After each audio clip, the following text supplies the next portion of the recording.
Welcome to another episode of last week's Comics Today. I had only 3 books come out that were on my pull list this week, so I am including some older stuff that I also grabbed. But let's get into it, and I have no idea what pick of the week is going to be this week.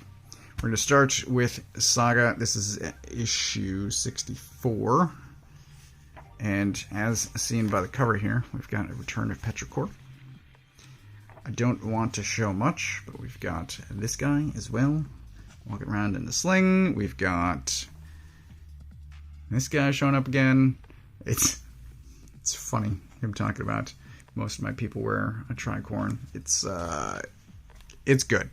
Also, we've got these two and what they've been up to, and look, I'm going to be as vague about Saga as I can be because people are very sensitive about this book, right?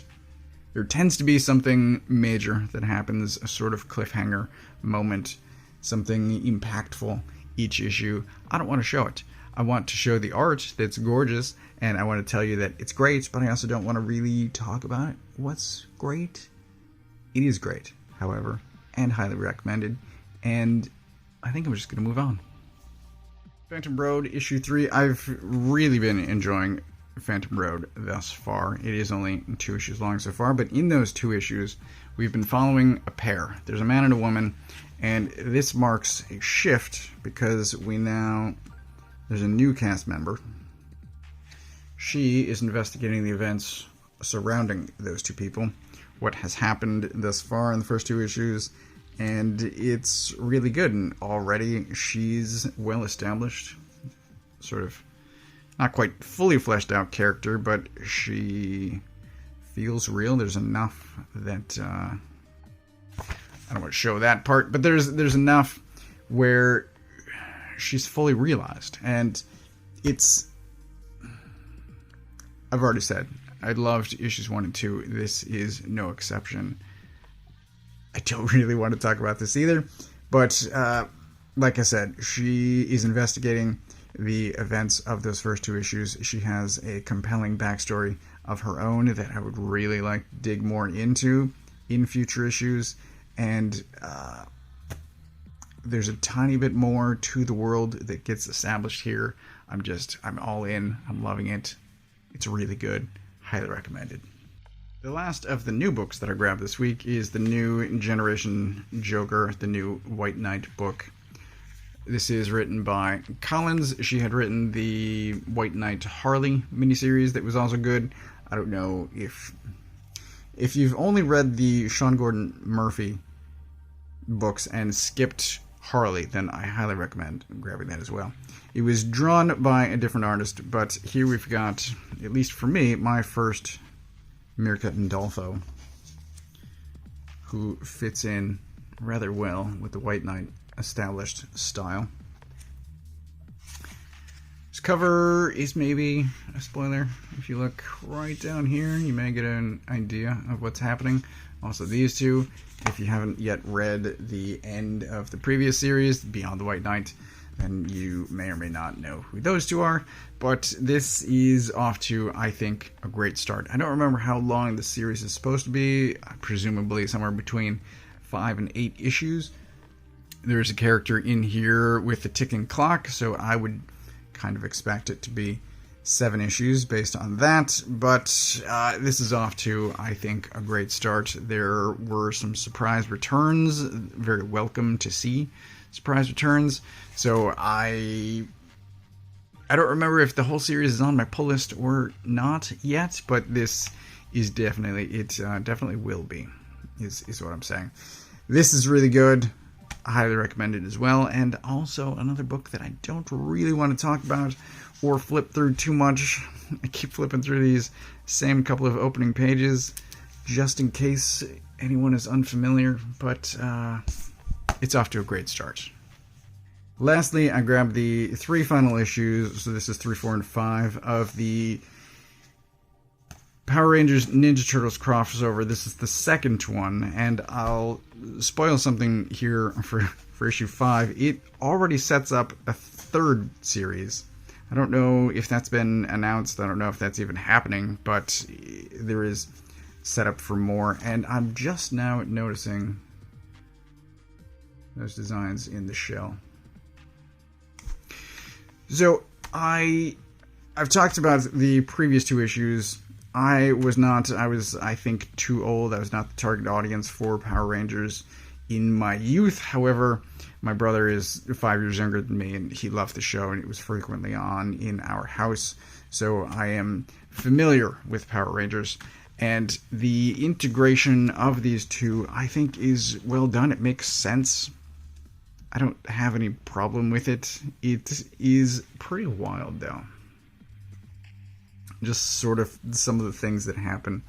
I, once again, love Dan More's art. We've got Shredder, we've got Ninja Turtles, Casey, April, Bulk and Skull. We've got Slash is there. It's honestly just really well done.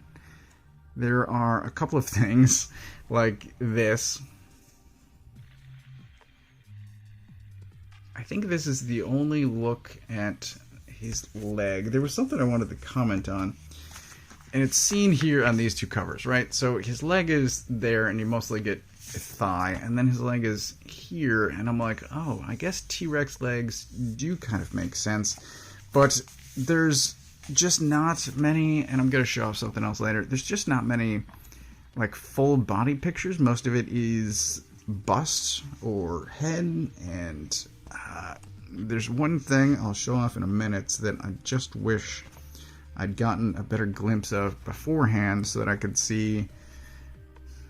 I don't know. I think there's a reveal at one point, and it would have been more impactful if I knew the original state of what I was looking at. But this series is good. I haven't yet decided whether or not I want to. Just look at. Oh, it's so nice. I haven't decided whether or not I want to read the first series, but the potential is high. Goddamn. It's a lot of fun. I really enjoyed it. There's a reveal. I'm going to spoil some things, so if you don't want to be spoiled, skip ahead, but this happens. These are the Dimension X morphers. Just so happen to be color-coded. Some of the Power Up, Power Extreme, and I think there's a weirdly phrased Cowabunga later. That, I think, is not the greatest.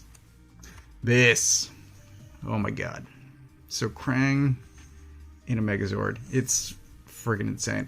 And these arms, what I like about these arms is it gives off, to me, that sort of cobbled together Batman, or Jesus, RoboCop versus Terminator vibe.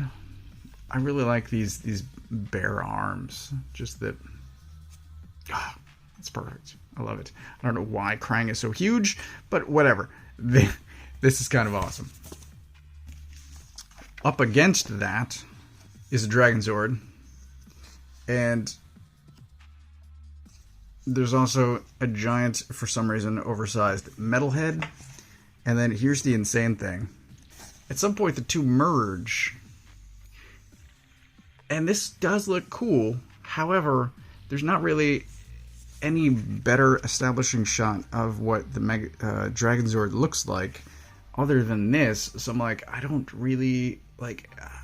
have enough memory, for one, but visual context for what is different about this than a regular Dragon Zord. And that, I think, is a problem. But otherwise, it's a well done, well executed story of two properties, two major, I'd say, 90s properties, and I found it enjoyable. And I don't know, maybe I'm alone in that, but I had a lot of fun reading this.